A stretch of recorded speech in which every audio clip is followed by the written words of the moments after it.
کہ ہمارے صدر مملکت ڈاکٹر عارف الوی ہیں، بلکہ آپ کو یہ لگے گا کہ اس وقت چائنا کا صدر ہی پاکستان کا صدر ہے، چائنا کا وزیر خارجہ ہی پاکستان کا وزیر خارجہ ہے۔ چین کا سب سے زیادہ انفلوئنس ہے وہ پاکستان کے اوپر ہے۔ یعنی چائنا اگر آپ کو کہے کہ یہ شخص یا یہ پارٹی مسلط اقتدار پہ نہیں آئے گی تو آپ کو مجبور ہونا پڑے گا، نہیں آ سکتی۔ انڈیا کا جہاں جہاں پہ انفلوئنس ہو چکا ہے وہ سارے ممالک جو ہیں وہ انڈیا کی بات سنتی ہے اور انڈیا نے منع کیا ہوا ہے۔ میں اس چیز کا چشمدید گواہ ہوں۔ میں نے بہت جے ہند دوستوں، چین کی ایک غلطی کہیں چین پر بھاری نہ پڑ جائے۔ چین نے خود کو سپر پاور ثابت کرنے کے لیے ایک چائنا انڈیکس جاری کیا ہے، جس میں چین نے بتایا ہے کہ کس دیش پر چین کا کتنا پربھاؤ ہے، چاہے اس دیش کی سیکیورٹی یا فورن پالیسی، ایجوکیشن یا ٹیکنالوجی، یہاں تک کہ ڈومیسٹک پولیٹکس ہے، اس پر چین کا کتنا ادھک پربھاؤ ہے۔ پاکستان اس انڈیکس کے ٹاپ پر ہے۔ اس انڈیکس کو دیکھ پاکستان اور پاکستان میڈیا کی آنکھیں کھلی کی کھلی رہ گئی ہے۔ پاکستان میں یہ تک کہا جا رہا ہے کہ لگتا ہے کہ عارف الوی ہمارا دیش کے راشٹرپتی نہیں بلکہ شی جن پنگ ہی پاکستان کے راشٹرپتی ہیں۔ چین کے ودیش منتری ہی پاکستان کے ودیش منتری ہے۔ چین ان آفیشیل طریقے سے ہم پر راج کر رہا ہے۔ چین کی مرضی کے بنا تو ہم ایک فیصلہ بھی نہیں لے سکتے۔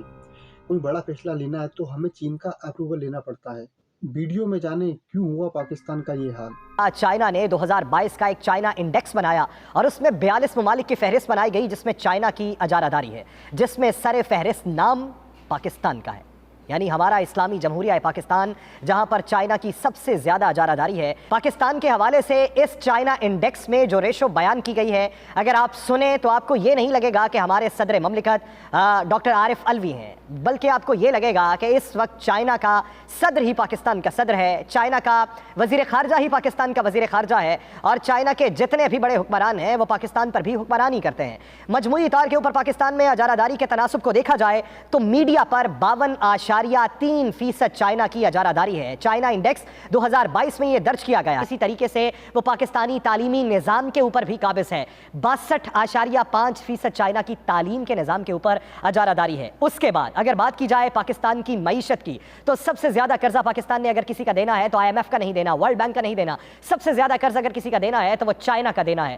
چائنا پاکستان کی معیشت کے اوپر 54.5% اجارہ داری رکھتا ہے۔ پاکستان کے جتنے بھی معاشی منصوبے ہیں، پاکستان کو IMF سے ہیلپ چاہیے ہو، پاکستان کو ورلڈ بینک سے ہیلپ چاہیے ہو، پاکستان کو FATF میں مقدمات کا سامنا ہو، یا پاکستان کو خارجہ پالیسی ترتیب دینی ہو، تو معاشی محاذ کے اوپر چائنا پاکستان کے ساتھ کھڑا دکھائی دیتا ہے۔ تو اس کے بدلے میں چائنا کیا وصول کرتا ہوگا اس کا اندازہ آپ لگا لیجئے۔ 80% پاکستان کی فوج کے اوپر چائنا کی اجارہ داری ہے۔ یہ اسی چائنا انڈیکس 2022 میں درج ہے۔ 97.7% پاکستان کی ٹیکنالوجی کے اوپر چائنا کی اجارہ داری ہے۔ یس، رپورٹ کے مطابق 47.7% آپ کے قانون نافذ کرنے والے اداروں میں چائنا کی اجارہ داری ہے۔ ان کو اصلاحات جہاں پہ لانی ہو تو چائنا کی طرف دیکھنا پڑتا ہے۔ تو کیا سیاسی جماعتیں بھی چائنا کی طرف دیکھتی ہیں؟ تو اس میں لکھا گیا ہے 52.8% پاکستان کی جتنی بھی سیاست ہے اس کے اوپر چائنا کی اجارہ داری ہے۔ یعنی چائنا اگر آپ کو کہے کہ یہ شخص یا یہ پارٹی مسلط اقتدار پہ نہیں آئے گی تو آپ کو مجبور ہونا پڑے گا، نہیں آ سکتی۔ چائنا اگر کہے کہ ہمیں یہ شخصیت پسند نہیں ہے، چائنا اگر کہے کہ ہمیں یہ خاص سیکٹ پسند نہیں ہے،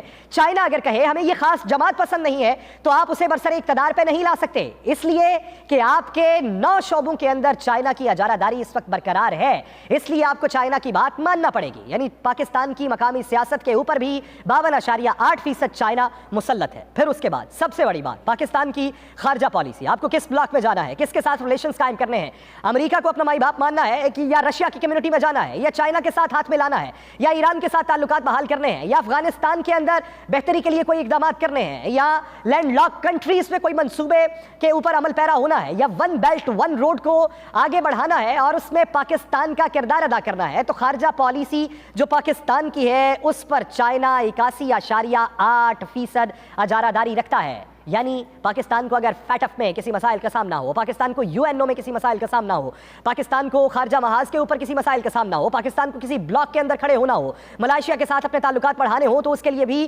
چائنا کا اپروول لینا ضروری ہے۔ کیا ہمارے لیے یہ باعث شرم کا مقام ہے؟ کیا ہمارے لیے افسوس کا مقام ہے کہ پاکستان میں ہم نے کیا سیکھا ہے؟ ہم نے کشکول اٹھانا سیکھا ہے۔ ہم نے کشکول اٹھا کے اپنے سر کو گرانے کے بجائے سر اٹھا کے آنکھوں میں آنکھیں ڈالنا سیکھا ہے کہ ہم کشکول اٹھا کے آنکھوں میں آنکھیں ڈال کے بھی بات کر سکتے ہیں. ہم بیرونی دورے کرتے ہیں تو صرف اسی وجہ سے کرتے ہیں کہ کس ملک کے ساتھ ہمارے تعلقات بہتر ہوں گے تو وہاں سے ہمیں قرضہ آسانی کے ساتھ مل سکے گا.